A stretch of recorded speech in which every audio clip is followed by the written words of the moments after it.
Hi hello welcome back to my channel. இன்றைக்கி நிறைய பேருக்கு ரொம்ப பிடிச்ச கேஎஃப்சி சிக்கன் எப்படி செய்கிறதுன்னு பார்க்க போகிறோம். ஏற்கனவே நான் 2-3 மெத்தடில் செய்து பார்த்தேன். எதுவுமே எனக்கு அதே டேஸ்ட்டில் கரெக்டாக வரல. இந்த ரெசிபி ரொம்ப பர்ஃபெக்டாக வந்திருக்கு. அதனால தான் இன்றைக்கி உங்களுக்கு வீடியோவாக அப்லோட் பண்ண போகிறேன். ஆல்ரெடி நான் இந்த ரெசிபி இதே மெத்தடில் ஒரு 2 தடவை ட்ரை பண்ணேன். பட் கரெக்டாக வந்த பிறகு தான் வீடியோ எடுக்கணும்னு சொல்லிவிட்டு நான் அப்போல்லாம் வீடியோவே எடுக்கல. இந்த தடவை நான் வீடியோ எடுத்திருந்தேன். உண்மையாக ரொம்ப பர்ஃபெக்டாக வந்திருக்கு. இந்த வீடியோவை ஸ்கிப் பண்ணாமல் ஃபுல்லாக பார்த்துட்டு நீங்களும் உங்கள் வீட்டில் ட்ரை பண்ணி பாருங்கள். ரொம்ப டேஸ்டியாக யம்மியாக இருக்கும்.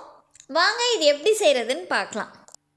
நான் ஒரு ஃபுல் சிக்கன் வாங்கியிருந்தேன். அதில் நெக் பார்ட்டு இந்த வேஸ்டேஜ் எல்லாம் எடுத்துட்டு நல்ல பெரிய பீஸாக அதை கட் பண்ணி வாஷ் பண்ணி வச்சுருக்கேன். 8 பீஸ் நான் எடுத்துக்கிட்டேன். சிக்கனை மேரினேட் பண்ணுறதுக்கு ஒரு பெரிய பவுல் எடுத்துக்கிட்டேன். இதில் 2 டேபிள் ஸ்பூன் சில்லி சாஸும் 1 டேபிள் ஸ்பூன் ஜிஞ்சர் கார்லிக் பேஸ்ட்டும் அரைச்சி ரெடியாக வச்சுருக்கேன். சில்லி சாஸ் நீங்கள் ரெடிமேட் வேணும்னாலும் வாங்கிக்கலாம், இல்லை நீங்களேவும் ரெடி பண்ணிக்கலாம். டொமேட்டோ சாஸ் நான் 2 டேபிள் ஸ்பூன் வர மாதிரி எடுத்திருக்கேன். இதில் 1/4 ஸ்பூன் அளவு அஜினமோட்டோ சேர்த்துக்கிறேன். அஜினமோட்டோ உங்களுக்கு வேணான்னா நீங்கள் விட்டுடலாம். தேவையான அளவு உப்பு சேர்த்துக்கிறேன்.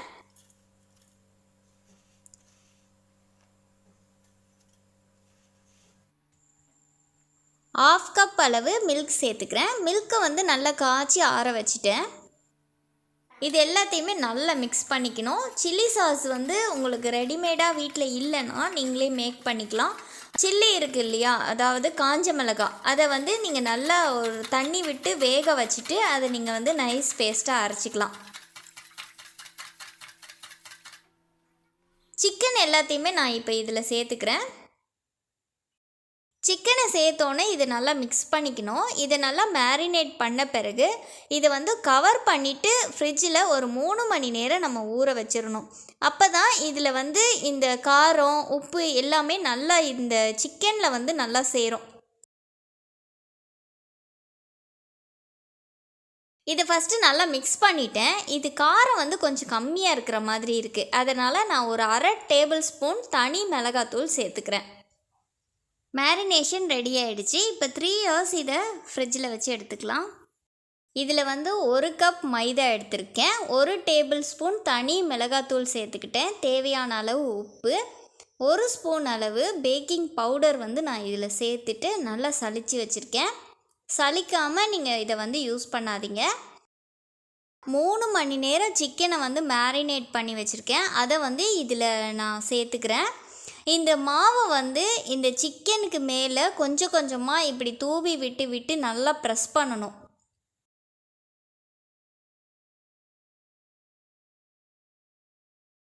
நல்லா ஒரு 4-5 தடவை இப்படி பண்ணிவிட்டு மாவெல்லாம் நல்லா உதறிடுங்க. அடுத்தது ஒரு பவுலில் நல்ல கோல்டு வாட்டர் வச்சுருக்கேன். அதில் லேசாக டிப் பண்ணிவிட்டு உடனே எடுத்துடுறேன். ரொம்ப நேரம் போடக்கூடாது, அந்த மாவு எல்லாமே கரைஞ்சிரும். மறுபடியும் அதே மாவுலேயே நம்ம ரிப்பீட்டடாக 2வது கோட்டிங் செய்யணும். 2 தடவை இந்த கோட்டிங் கண்டிப்பாக பண்ணணும். அப்போ தான் இந்த க்ரஸ்ட்டு ஃபார்ம் ஆகும். இப்படி நல்லா ப்ரெஸ் பண்ணி விடுங்க.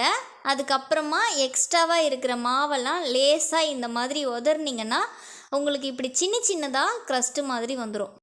மாவு உங்களுக்கு பத்தாமல் போயிடுச்சுன்னா இப்போ ரெடி பண்ண அளவில் ஆஃப் அளவு நீங்கள் மறுபடியும் ரெடி பண்ணிக்கோங்க. அதே மாதிரி ரொம்ப கட்டியாக ஆகிடுச்சின்னா சலிச்சிட்டு நீங்கள் யூஸ் பண்ணிக்கலாம். இப்போ எண்ணெய் நல்லா கடாயில் சூடு பண்ணி வச்சுருக்கேன். இதில் இப்போ இந்த ஒவ்வொரு சிக்கனாக போட்டு நான் ஃப்ரை பண்ணி எடுக்க போகிறேன். நீங்கள் ஒரு 2-3 சிக்கனை இந்த மாதிரி ரெடி பண்ணிவிட்டு ஃப்ரை பண்ணி எடுத்துருங்க. எல்லாத்தையும் ஒட்டுக்க ரெடி பண்ணிவிட்டு ஃப்ரை பண்ணாதீங்க, ஏன்னா ரொம்ப ஊறிடும். அதனால தான் எண்ணெய் ரொம்ப ஹை ஃப்ளேம் வைக்காதீங்க, மீடியம் ஃப்ளேம் வச்சே இதை ஃப்ரை பண்ணி எடுத்துக்கலாம். அதே மாதிரி இந்த கேஎஃப்சி சிக்கன் ஃப்ரை பண்ணும்போது எண்ணெய் நல்லா சிக்கனில் மூழ்கி இருக்கணும். இப்போ நார்மலாக நீங்கள் சிக்கன் 65லாம் செய்யும்போது சில நேரம் கொஞ்சம் எண்ணெயில் கூட ஃப்ரை பண்ணி எடுத்துக்குவீங்க. ஆனால் இந்த கேஎஃப்சி சிக்கன் மட்டும் நிறைய எண்ணெயில் ஃப்ரை பண்ணி எடுக்கணும். நல்லா 2 பக்கமும் கோல்டன் ப்ரௌனில் வந்த பிறகு இதை எடுத்துடலாம். பாருங்கள், பார்க்கும்போதே தெரியுது மேலே சின்ன பால்ஸ் மாதிரி இருக்குது பாருங்கள். நல்ல கிறிஸ்பியாக இருக்குது, பார்க்கும்போதே தெரியுது. இப்போ இதை வந்து எடுத்துடுறேன். ஒரு பிளேட்டுக்கு நான் இதை மாற்றிக்கிறேன். ரொம்ப டேஸ்ட்டாக ரொம்ப சூப்பரான ஒரு கேஎஃப்சி சிக்கன் வந்து நான் ரெடி பண்ணிட்டேன். இதை கண்டிப்பாக நீங்களும் உங்கள் வீட்டில் ட்ரை பண்ணி பார்க்கலாம். ரொம்பவே டேஸ்ட்டாக யம்மியாக இருந்துச்சு. இப்போ நான் இதை ஒன்று எடுத்து காட்டுறேன், நீங்களே பாருங்கள்.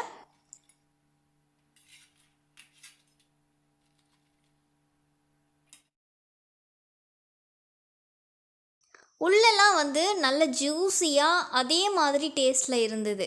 பாருங்கள், பார்க்கும்போதே நல்ல சுட சுட சூப்பராக இருக்குது. இப்போ நான் இதை டேஸ்ட் பண்ண போகிறேன்.